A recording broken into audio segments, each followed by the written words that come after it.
Hi, I'm Wayne Allyn for RootForAmerica.com, and I've got a message for Christians across America by Donald J. Trump. If you like the message, please pass it on. Please send this video to all your friends. I'm a Jew turned evangelical Christian. I'm also a passionate supporter of Donald Trump. My message for Christians who don't like Donald Trump: you're missing the boat. Christians have Trump all wrong. God sends messages in many different forms. You may just not be listening. God's talking, but your eyes and your ears are closed. Here's a famous joke about God and how he talks to us. A deeply faithful Christian man is stuck on the roof of his home with massive flooding up to the first floor, second floor. Now it's at the roof line. Rowboat comes and he says, "No, I don't need you. I'm waiting for God. I've prayed and I know he's coming." Second rowboat comes, sends it away. "No, I'm waiting for God." Third rowboat sends it away. "No, I'm waiting for God." The water rises and the man drowns. Now he's meeting God in heaven. The religious man says, "Where were you, God? I prayed. I was faithful. I asked you to save me. Why would you forsake me?" And God says, "Hey, dummy, I sent you 3 rowboats. What are you, blind?" Did you ever consider Trump is our rowboat? Maybe God is trying to tell us something important, that now is not the time for a nice Christian guy or a gentleman or a typical Republican powder puff. Maybe now is the time for a natural-born killer, a ruthless fighter, a warrior, because right about now, we need a miracle or America is finished. Maybe the rules of gentlemen don't apply right now. Maybe a gentleman, an all-around nice Christian, would lead us to slaughter right now. Or do you want another Mitt Romney, Bob Dole, John McCain, Gerald Ford, or how about VP Paul Ryan? Did any of them win? Any of them lead the GOP to the promised land? Did they change the direction of America?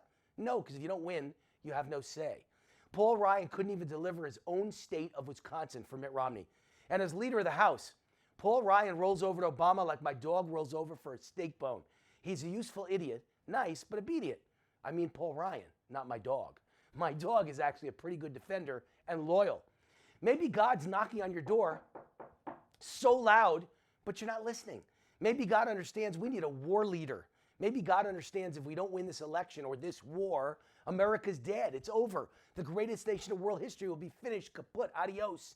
And with one last breath, maybe what we need to save us at the last second is someone different, someone you haven't ever experienced before because you weren't raised in rough and tumble New York like me, where nothing good gets accomplished unless you're combative, aggressive, outrageous, on offense at all times, and maybe just a tad arrogant too.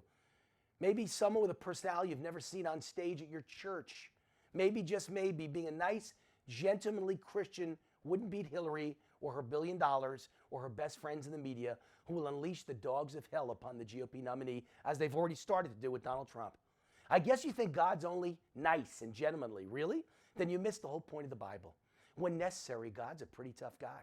When necessary, God strikes with pain and death and destruction. When necessary, God inflicts vengeance.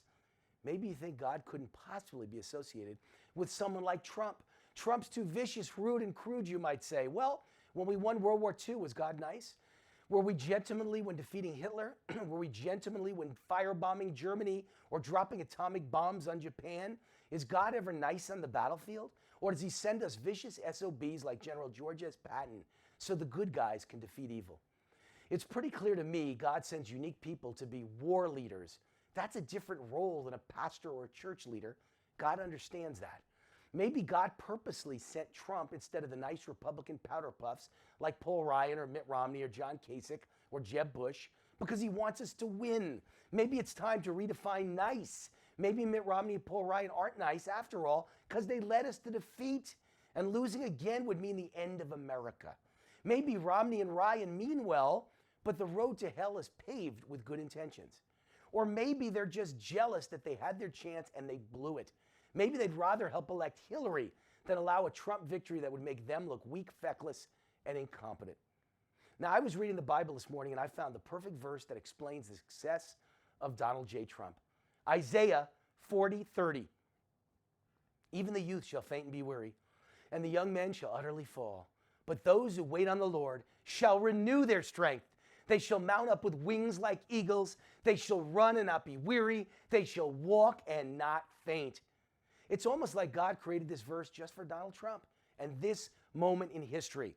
After all, Trump is our energy, like that verse talks about. More energy than any candidate ever. He took on the 16 best candidates in GOP history, all younger, all with better political credentials and destroyed them with his energy. You mean that kind of energy in a 70-year-old isn't inspired by God? Trump renews our strength, as the verse says. Or does the all-time record turnout and all-time record votes for a GOP presidential primary candidate not define strength? With Trump, we mount up with wings like eagles, as the verse says. With Trump as our leader, there's nothing we can't do. Any man that could build skyscrapers in Manhattan and vanquish 16 presidential opponents while spending almost nothing can lead us to the heights of eagles. With Trump, we run, we're not weary, as the verse says. Just when we get tired of the fight against Obama, Hillary, Bernie, big government, big business, big media, big unions, and even the establishment GOP, just when it all seems impossible to overcome the forces of evil, along comes Trump to re-energize us. Trump inspires us. Trump gives us hope. Trump gives us confidence and victory. Trump gives us just a touch of arrogance. Maybe God understands that's exactly what we need right at this late stage to save America. So let me repeat my message to Christians. You're missing the boat.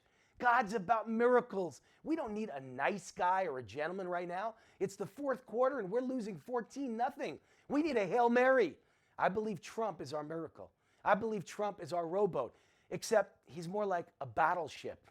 No one is saying Trump's a perfect Christian or conservative, but he is a patriot. He is a warrior. He is a capitalist. He is the right man at the right time. Yes, he could be a bit crude and rude and offensive, but that may make him the perfect warrior to save America, American exceptionalism, capitalism, and Judeo-Christian values. The choice should be easy for Christians. It's Trump or it's the end of America. It's the end of the road. I'm Wayne Allyn for RootForAmerica.com. God bless America and Donald J. Trump.